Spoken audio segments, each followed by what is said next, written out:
Part হয়ে দাঁড়িয়েছিল। ভারতে ইলিশ যাবে কি যাবে না, পাঠানো উচিত হবে কি হবে না, এটা আমাদের অন্তত সোশ্যাল মিডিয়াতে আমরা দেখছি, আমরা প্রত্যেকে খুব তীব্র বিতর্কে জড়িয়ে পড়েছি। এবং যখন শেষ পর্যন্ত সিদ্ধান্ত হলো ভারতে ইলিশ রপ্তানি হতে যাচ্ছে এবং 3000 মেট্রিক টন, অন্যান্য বারের চাইতে এবার কখনো তুলনামূলকভাবে আরো বেশিও যাচ্ছে হয়তো, সেটা ভারতের কাছে আমাদের পরাজয় কিনা। ইভেন এমন প্রশ্ন কেউ কেউ করছেন, কেউ বলছেন, আমি আমার ভিডিওতে পশ্চিমবঙ্গের বা ভারতের কাউকে কাউকে মন্তব্য করতে দেখি, তারা অনেকে মনে করছেন আমরা বাধ্য হয়েছি, আমরা ধমক খেয়েছি, আমরা ধমক খেয়ে বাধ্য হয়েছি ইলিশ পাঠাতে, এই ধরনের কথাও মন্তব্যে দেখছি। সো এই ব্যাপারগুলো নিয়ে একটু আলোচনা করতে চাই। তার আগে আরেকটা ইস্যু একটু অ্যাড্রেস করতে চাই, which is very much related to India. সেটা হচ্ছে ভারতের যে হাই কমিশনার বাংলাদেশে আছেন, তিনি দেখা করেছেন জনাব মির্জা ফখরুল ইসলাম আলমগীরের সাথে, বিএনপি মহাসচিব গতকালই বৈঠক করেছেন, সেখানে আরো অনেকে প্রেজেন্ট ছিলেন। বিএনপি মহাসচিব যেটা বলার চেষ্টা করেছেন বৈঠকের শেষে, আমি একটু পড়ি, বাংলাদেশের সঙ্গে যে সম্পর্ক, সেই সম্পর্ক আরো কিভাবে গভীর করা যায়, দৃঢ় করা যায়, সে বিষয়ে আলোচনা হয়েছে। আমাদের যে সমস্যাগুলো রয়েছে ভারতের সঙ্গে বাংলাদেশের, আমরা সেগুলো তুলে ধরেছি। তিনি কি কি সমস্যা আছে, ভারতের পানি সহ সীমান্ত হত্যা সহ অন্যান্য বিষয় বলা হয়েছে। তিনি আরো বলেন, তাদের মূল বক্তব্য হচ্ছে বাংলাদেশের সঙ্গে সম্পর্ক দৃঢ় করতে, বাংলাদেশের সাথে সম্পর্ক দৃঢ় করতে চান। বিশেষ করে পরিবর্তনের পর যে অন্তর্বর্তী সরকার আছে তাদের সঙ্গে তারা ইতিমধ্যে যোগাযোগ করেছেন, কথা বলছেন। বিএনপি একটি রাজনৈতিক দল হিসাবে আমাদের সঙ্গেও তারা তাদের রাজনৈতিক সম্পর্কগুলো দৃঢ় করতে চান। এই সম্পর্কের মধ্যে কি করে আরো সুস্থতা, আরো পজিটিভিটি নিয়ে আসা যায়, সেটা নিয়ে কাজ করতে তারা আগ্রহী।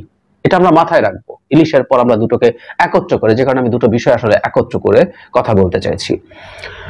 গতকাল ইলিশ পাঠানো নিয়ে অর্থ এবং বাণিজ্য উপদেষ্টা ডক্টর সালেউদ্দিন আহমেদ, আমাদের বলতেই হবে এই উপদেষ্টা অসাধারণ কাজ করছেন। এই উপদেষ্টা এবং বাংলাদেশ ব্যাংকের গভর্নর আহসানিজ মনসুর, আমি বাংলাদেশ ব্যাংক নিয়ে এবং আমাদের সামনে অর্থনীতি নিয়ে তারা যা কাজ করছেন আলাদাভাবে কথা বলতে চাই। এবং আমাদের অত্যন্ত সঠিক হাতে পড়েছে এই সেক্টরটা, সবচেয়ে ভালনারেবল যে সেক্টরটা ছিল, আমরা আশা করি তারা এটাকে চমৎকার ভাবে রিকভার করতে পারবেন।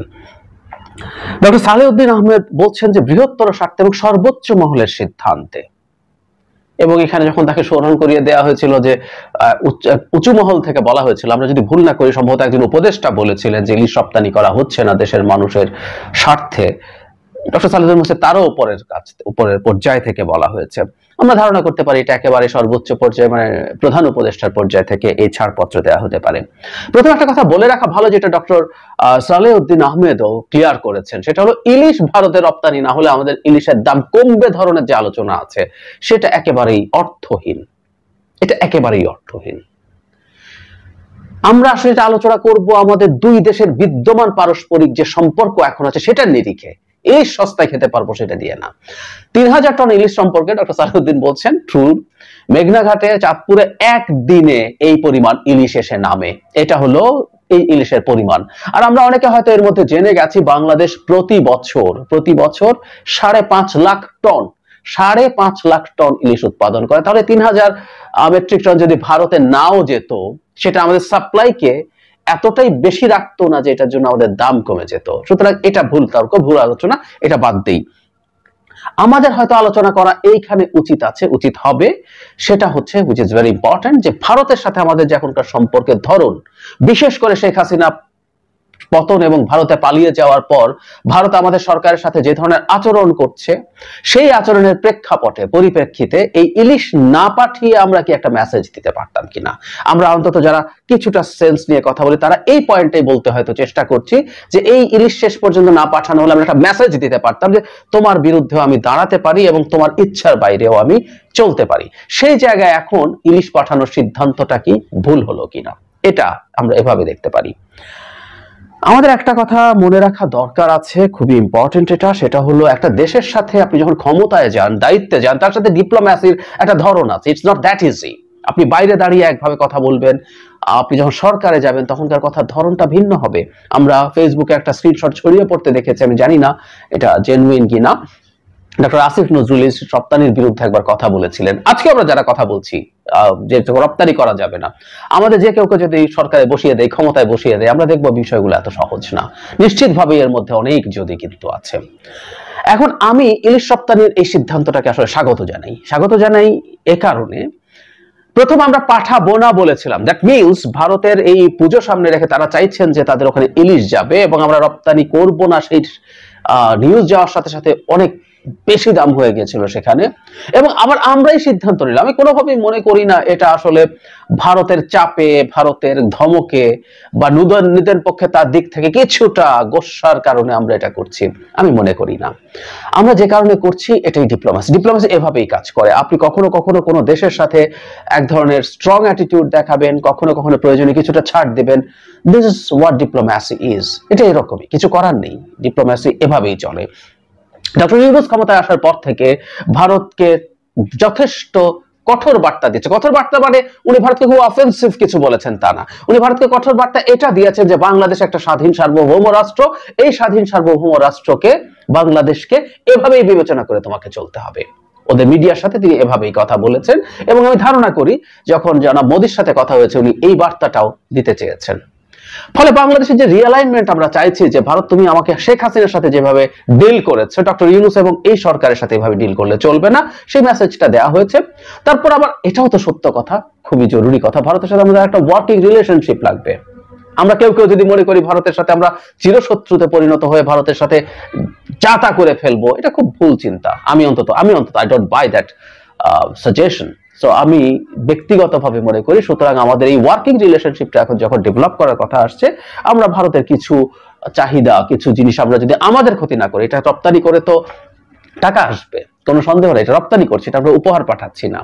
আর আরেকটা কথা, অনেকেই যখন ইলিশ রপ্তানি নিয়ে কথা হচ্ছিল, অনেকেই একটা কথা বলেছিলেন, সেটা হলো তো জনগণের ব্যাপার, জনগণ খাবে। সো আমরা তাদের প্রতি সদিচ্ছাটা দেখাই, সো দ্যাট আমরা বুঝতে পারবো, বোঝাতে পারবো যে আমরা আমাদের দিক থেকে তোমাদের সাথে থাকার চেষ্টা করি। জনগণের সাথে আমাদের কোনো বিরোধ নেই, আমাদের বিরোধ একটা সরকারের সাথে, ভারতের বিজেপি সরকারের সাথে এই মুহূর্তে বিরোধ, আমরা সেটা বোঝাতে চাই।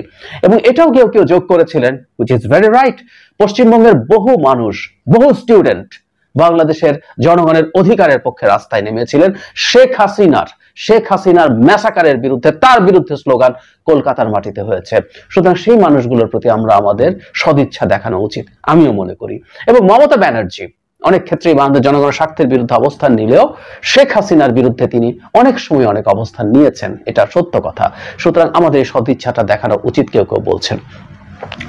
তার মানে আমি সবকিছুকে যদি একত্র করে যেটা বলতে চাই সেটা হচ্ছে ভারতের সাথে আমাদের ওয়ার্কিং রিলেশনশিপ লাগবে, এবং তার একটা সিগন্যাল হিসাবে যে আমরা ভারতের সাথে যুদ্ধ ঘোষণা করতে যাচ্ছি না। আমি অন্তত ভারতের সাথে অল আউট একটা শত্রুতায় নামার পক্ষপাতী কোনোদিনই না। আমার যে কোনো ভিডিও যদি যে কেউ দেখেন আমাকে খুবই ভারত বিরোধী বলে মনে হবে, না, আমি ভারত বিরোধী মানুষ নই। ভারতের জনগণের সাথে আমরা এই দুটো দেশ যদি দেশ হিসেবে টিকে থাকি, আমাদের ফরএভার আমাদের একটা যোগাযোগ এবং সম্পর্ক লাগবে। আমি ভারতের পলিসির ঘোর বিরোধী, ভারতের পলিসির প্রতি আমার ঘৃণাও আছে। ভারত বাংলাদেশের প্রতি এক্সিস্টিং ভারতের সরকার আসলে যে পলিসি করে, বিজেপি ইভেন তার আগের ইমিডিয়েট আগের কংগ্রেস সরকারটা, এমনকি এখনো রাহুল গান্ধীও যেভাবে কথা বলছেন, তীব্র বিরোধী, এবং এগুলো তীব্রভাবে সমালোচনা করব এই উদ্দেশ্যে যে ভারত তাকে রিয়ালাইন করবে বাংলাদেশের সাথে, বাংলাদেশের জনগণের সাথে।